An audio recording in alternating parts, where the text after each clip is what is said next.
go ahead and get started. So thank you all for joining us. My name is Annie Wheeler. I am the Digital Communications Coordinator with DC Central Kitchen, and I actually started working with the Campus Kitchens project when I was in college at St. Lawrence University, and then joined the Campus Kitchen National team and ultimately jumped over to the communications team on DC Central Kitchen. But I still support the Campus Kitchens project, all the communications there, social media, website, emails, and then I also have the lovely pleasure of helping you guys all with Raise the Dough as well. And this is my third year with Raise the Dough, so please feel free at any point to ask questions. You can type them into the chat box. You can shoot me an email. My email will be up at the end. It's also all over the center, so feel free to let me know if you have any questions about Raise the Dough. I really, really love this campaign, and I want to make sure to see you all succeed. All right, so we'll go ahead and get started. So I'm going to go really quickly. So this is, for those of you who don't know, this is the best practices Raise the Dough info session. I'm going to go really quickly through the basics of what Raise the Dough is for anyone who wasn't able to join us a couple weeks ago. I also will show you where to find that recorded webinar so you guys can go back and listen to that. So really quickly, the overview: Raise the Dough is a week-long crowdsourcing fundraiser. And so during that week, Campus Kitchens compete against each other to see who can raise the most amount of money and who can rally the most amount of donors. So it's going to be February 15th to the 22nd, which is coming up pretty quickly here. So we're really excited to see all of the donations start to roll in the next couple of weeks. Or in a couple of weeks, we'll start to see those things come in.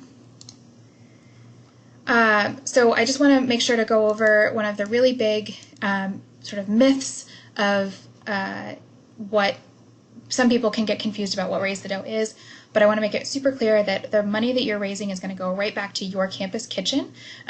You are, oh gosh, am I not? So sorry if you guys were all looking at the Raise the Dough screen along that time. Hopefully you guys now see the Who Are We Raising Money For slide. I'm really sorry about that. So right back in, so the you're raising money for your campus kitchen. There's a small credit card fee that'll come from the platform that we use, but other than that, all of this money that you're raising is coming right back to your campus kitchen. And there are no platform fees. Campus Kitchens doesn't take any fees. This is all raising right back to you. The prizes, so we did restructure this a little bit, so if you've been familiar with Raise the Dough in the past, we've had, usually we've had first, second, third place, so we've restructured a little bit. We want to really give an opportunity for everyone to have a chance to earn prize money, and so we have first place is $1,000, second place is $500, the most individual donors is $750. And then we actually have this brand new award called the Rookie Award, which is going to be only eligible for schools who have not participated in Raise the Dough before. So if your school hasn't participated, or if you're not sure if they have, certainly let us know. But if your school has never participated before, then you are eligible for the Rookie Award. So that's the most amount raised by a school, new school participating. And a new exciting announcement that we just found out about, and so actually if you joined us on our last info session, I didn't even have this information yet, so this is brand new info.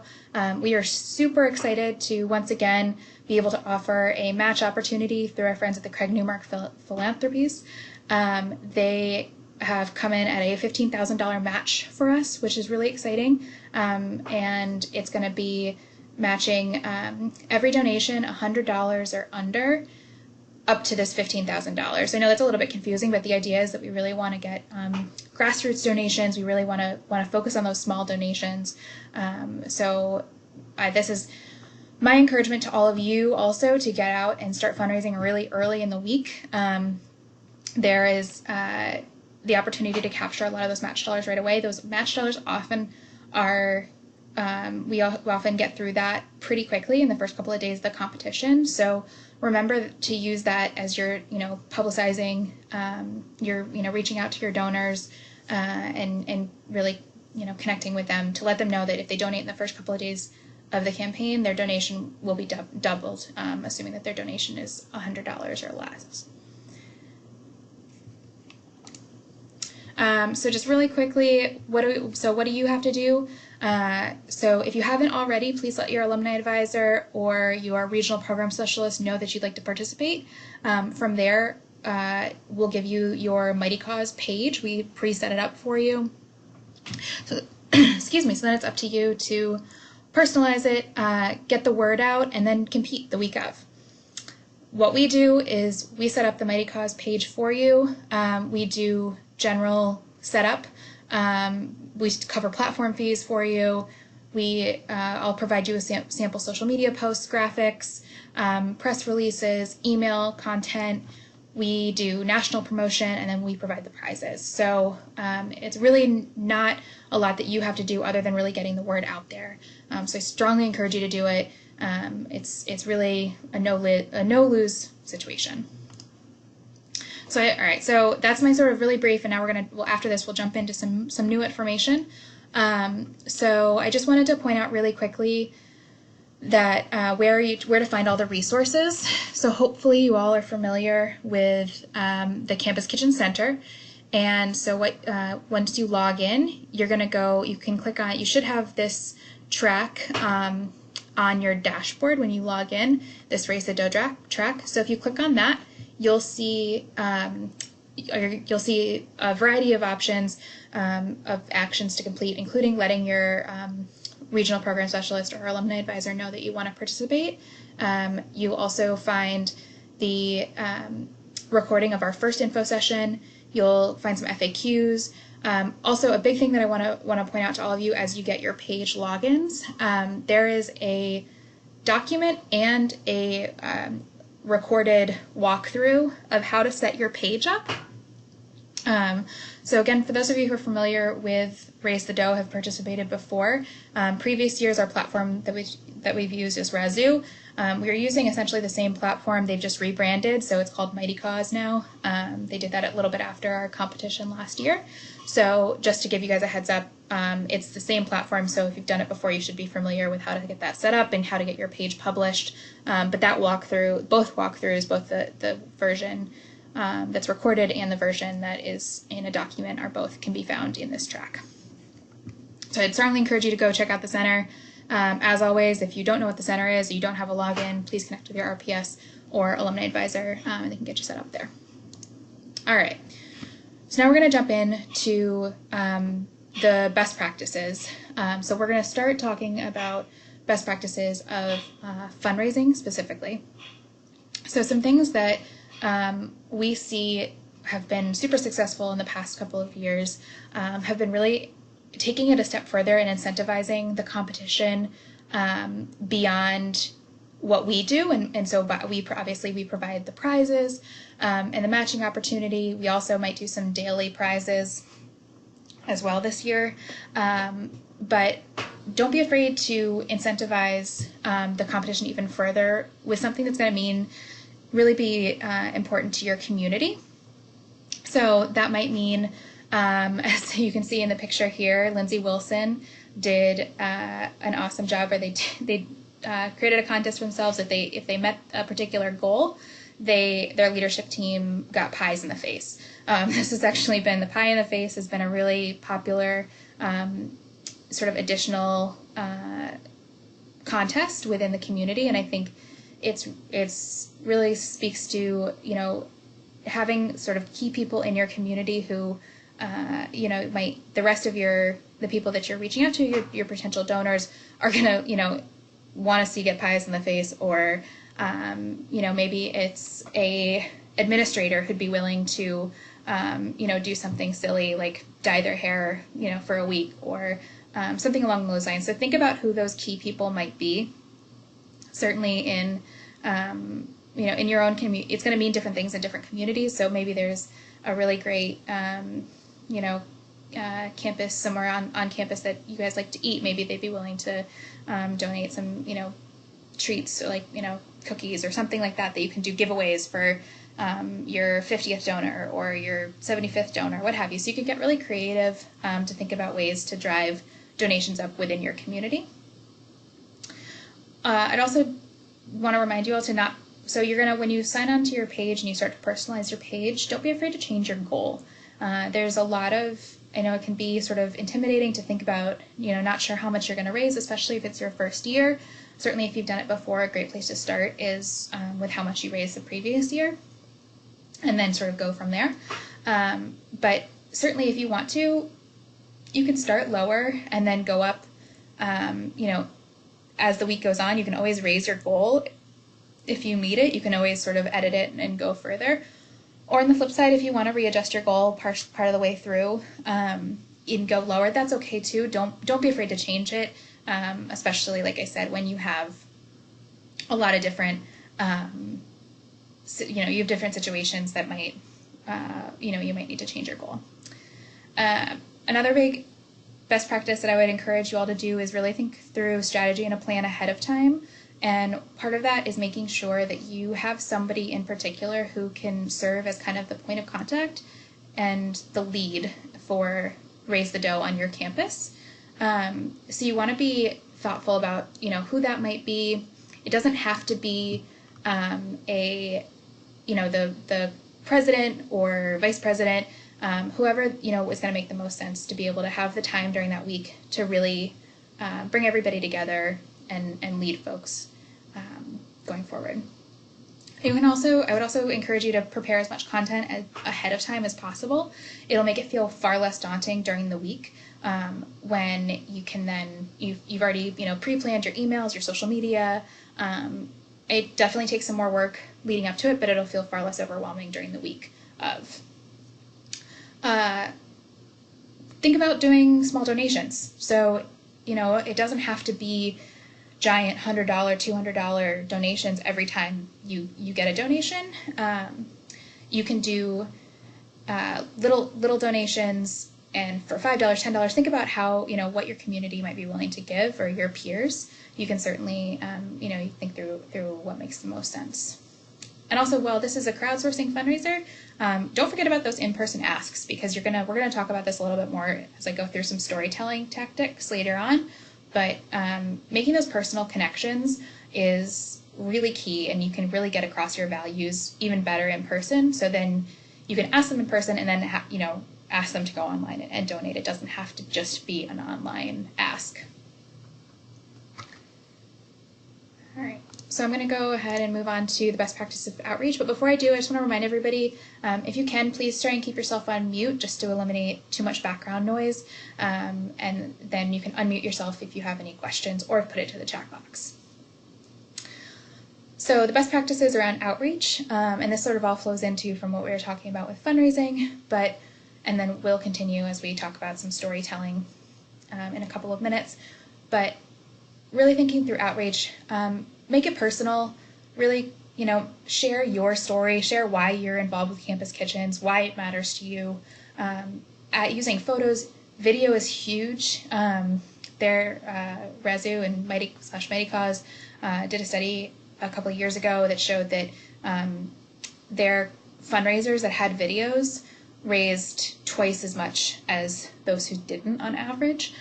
So even if it's, a quick video interviewing, your leadership team or following a shift, videos are super dynamic and people get really engaged with them. So it's also great for social media. It doesn't just have to live on your page, but you can use it on your social media as well.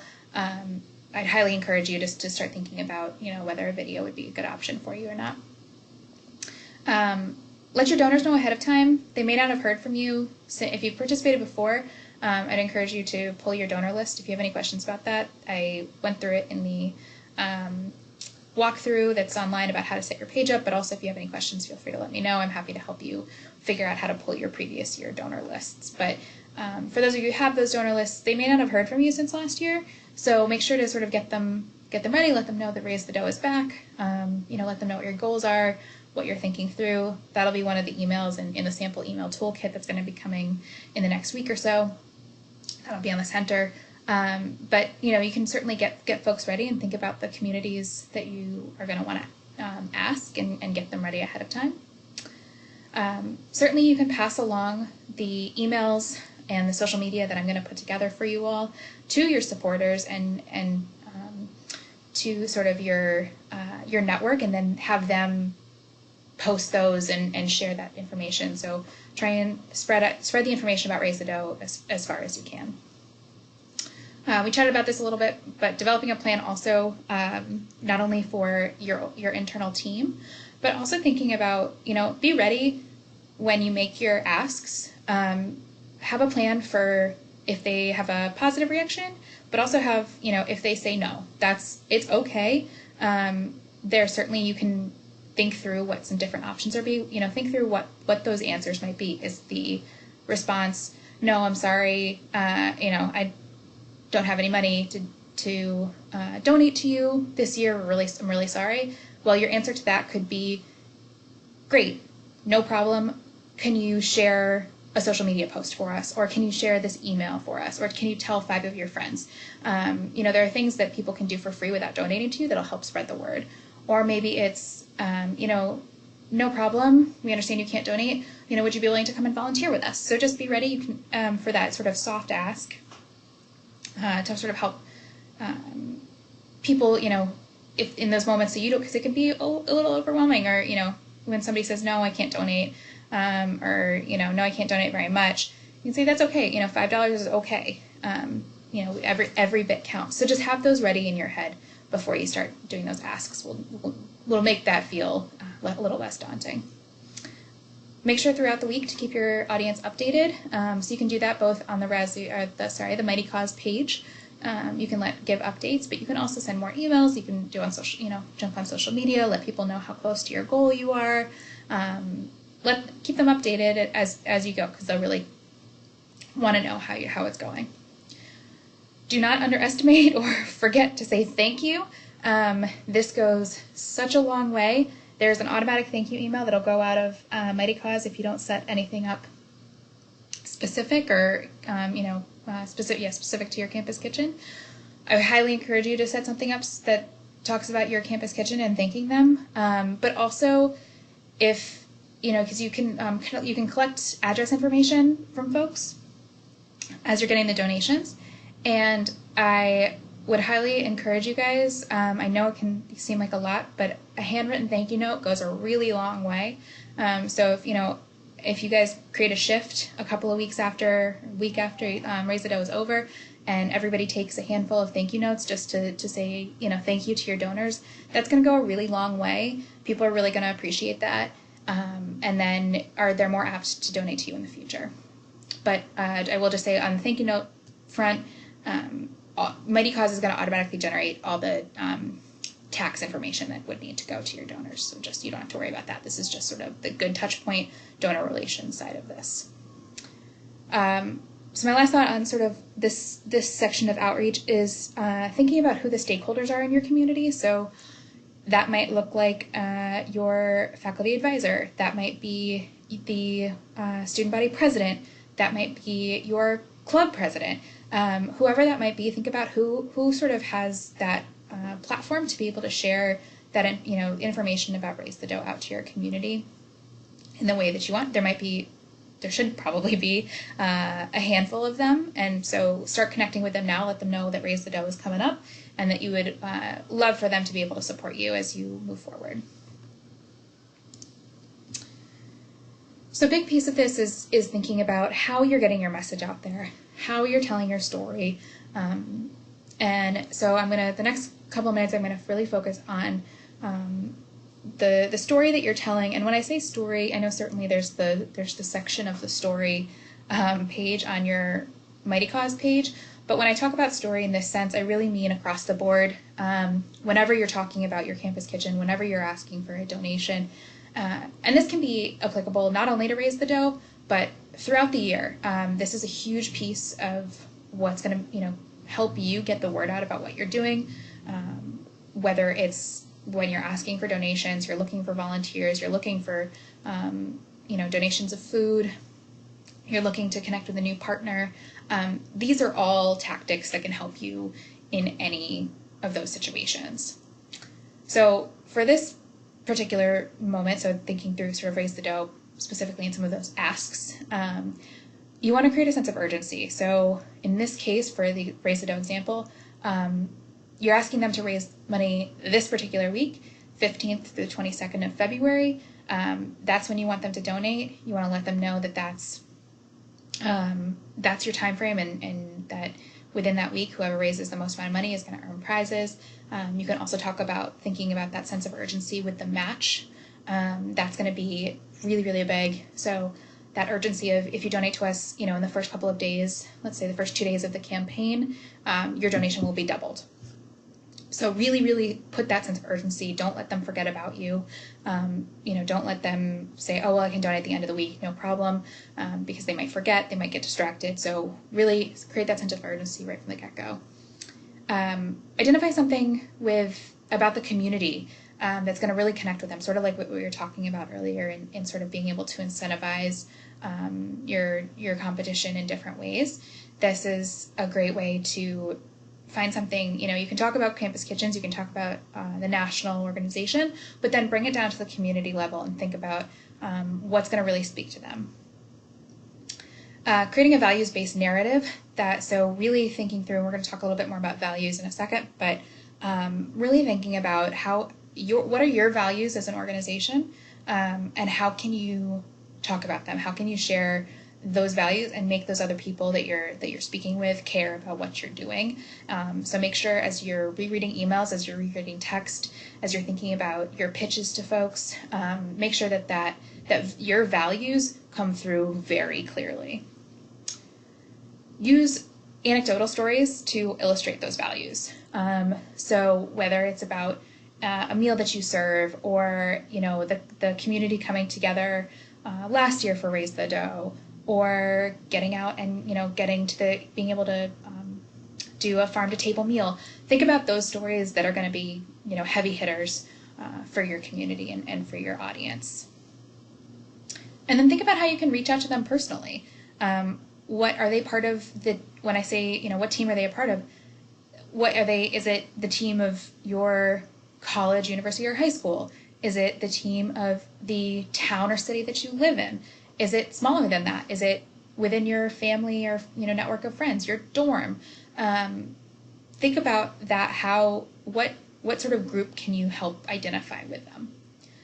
And then on the flip side, how can they impact what you're doing? So what does their donation mean to you? What does their donation mean to your organization? And certainly that's an area where I think you can really use those donation levels in Mighty Cause to be able to say, okay, $25 will mean that we can get backpacks, 2 backpacks for students, and fill them with snacks for a weekend of a backpack program. So really tangible. How does their impact matter to what you're doing?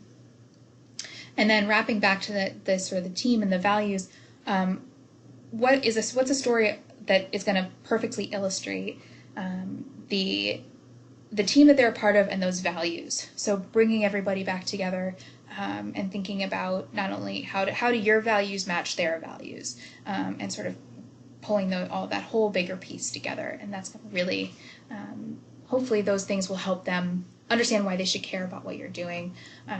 Your passion, don't be afraid to share the passion that you have for your organization. You all are doing incredible work. Don't be afraid to talk about that and brag a little bit. I know it can be easy to get sort of wrapped up in feeling like what you do every week is normal, but what you're doing every week is really, really great work. You guys are going above and beyond, and so don't be afraid to talk about that. Don't be afraid to share about why you care. So as you're thinking about these stories, as you're thinking about sort of as you're talking about your campaign for Raise the Dough, these are some really basic sort of elements from an organization called Story District, which some of you might be familiar with, but they have some really, really great content. I would certainly encourage you to take a look at some of their website and some stuff they have online. But I won't sort of go through every single one, and I'll post this so you guys can take a look at this. You can have this to reference. But thinking through the elements of a good story, and so thinking through how does it, you want to make sure to hit on these elements as you're telling this story. So is it authentic? Is it true? What does it mean to you? So really, like I was just saying, really sharing your passion for what why this means so much to you. Relatability, sort of what we were talking about with those teams, so thinking about what the themes are. And how does the theme that you're telling matter to the person that you're talking to? Really painting that picture, that's the sort of anecdotal story that we were talking about, so really taking people through a particular story or a particular moment that you've had within your campus kitchen. Story structure, you all probably have a pretty good handle on this already, but just sort of some really, really basic, wanting to make sure that you take a sort of comprehensive look at the story that you're telling. A couple of just small little tidbits at the end there. Don't be afraid to use, yes, you are a team, yes, you are a campus kitchen, but don't be afraid to use I statements, because that's gonna really bring it down to that personal level. And then really making sure that your stories get your audience to listen and care about what you're doing, and that all relates back up to what we've been talking about as far as making sure that you have all your elements of a great story, that your value is coming through across the board. So sort of just some overview of some basic storytelling pieces here. And I just want to share this quick. I find this structure super helpful to sort of, when I feel like I'm stuck in moments where, in writing or in sharing stories. So this is called a message box, and you can sort of start from any spot and kind of work your way around, but you want to make sure to have all the pieces here. So thinking through, we talked a lot about value now, but in a really easy way to think about that is, let's say you're sharing, you're in front of a group, you're telling this story. What's going to make your audience nod back? What's going to make your audience agree and really feel connected to what you're talking about? The barrier, overcoming the barrier. So that's in that same way as, if you're fundraising for something, or if you're looking to start a new program, envision why might somebody disagree? Play devil's advocate a little bit. Make sure you've sort of thought those through, and that you can talk through, when somebody says, yeah, but, A, what's the but, and B, how are you going to get through that? How are you going to overcome that? The ask, certainly in this case is going to be an ask for a donation, but as you're thinking more broadly about storytelling, this is, the ask might be a variety of things, but what's one specific thing that you want them to do? You don't want to hit people with too many asks. So in this case, for Raise the Dough, you don't want to necessarily, hit folks with please donate, also please volunteer, also please be a food donor, also please get the message out there. You can use that more as a flow. So if I think, particularly starting with one ask, and then if hearing what their response is to that, you can then flow into, okay, well, if you can't donate, then please come volunteer. Or if you can't donate, please help us get the message out about Raise the Dough. So you can certainly like I said earlier, use that as sort of the flow. If they say no to one thing, you can offer them another one. But in this case, in one story, in one message, just focus on one ask at a time. And then wrapping back around to vision. So if that's sort of the so what moment, and thinking about why this is important. Why is this good for your community? Why is this good for your school? Why does this matter to your campus kitchen and to you personally? So, you can sort of step back. So as you're writing things down, or if you're thinking about your pitches, you can certainly use this template to sort of think through what's going to make the most sense. Ask yourself these questions, yeah, but, or so what, or what am I asking them to do? What's going to matter to them? So all of those things are pieces that you can think through and make sure to sort of check yourself. And certainly as you guys are, I would encourage you to practice pitching. If you're going to do some pitches in person, which I strongly encourage, sit down with your leadership team and do kind of quote unquote mock pitches. You can feel silly in the moment or embarrassing, but it'll really help you, feel more confident as you move forward. Certainly I know that, asking people for money can be tough, especially if it's not something that you're super familiar with, you haven't done before. So, certainly sit down and, you can have this message box there right with you to be able to ask your peers those questions. And so, make sure that you guys are hitting on all the tasks here. So that's sort of wrap up my best practices, but and I know we got started a couple minutes late and I don't want to keep you guys for too long, but I do want to leave some time to talk through some questions. I'm here for you all to sort of ask if you guys have questions about how to go about talking about Raise the Dough or fundraising specifically. I do want to leave some time here for you guys to ask questions. And you can do that by unmuting yourself or by asking in our chat box.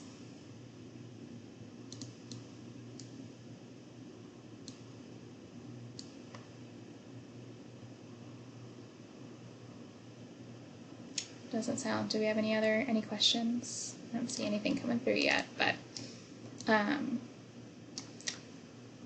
one thing I think that I meant to mention earlier, I forgot to mention earlier, but I would also encourage you as you're thinking about incentivizing your competition. Also take a look at the leaderboard as everybody gets their pages published on the Mighty Cause, the Raise the Dough main page, because there might be another school there that maybe is in the same state as you or in the same athletic division as you.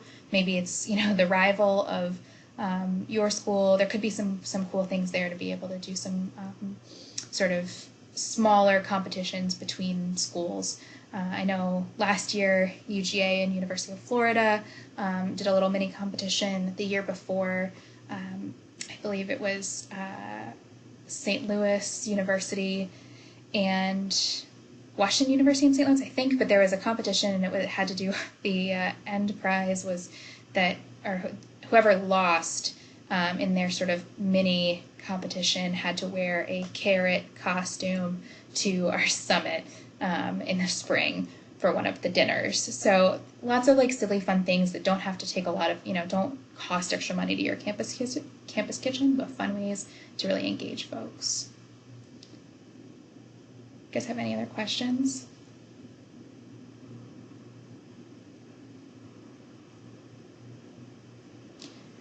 All right, well, it doesn't sound like it, so I'm gonna go ahead and wrap up and let you guys get back to your afternoon. But please, my email is right on the screen right now. But please feel free to send. Oh, sorry. Go ahead. Did you have a question? Oh no. Okay, no worries. Oh no worries. But it's actually recorded, so I can. It'll be posted on the center in just a little while. No problem. So yeah, but please feel free to email me. If you have not let your regional program specialist or alumni advisor know that you want to participate, please let them know as soon as possible. If you've participated in the past, your pages are actually already set up, so all you have to do is let them know, and they will turn over the login information and the page info for you, and so it'll happen really quickly. If you haven't participated before, you can expect that in the next, once you let them know, they let me know, and then I'm going to create it within a day. So we are really hoping to make this really easy for everybody to participate. Like I said, it's really no lose situation. There's a great opportunity to raise money for your campus kitchen, and I would strongly encourage you all to participate. So thank you all so much for joining us this afternoon, and I hope you have a great afternoon.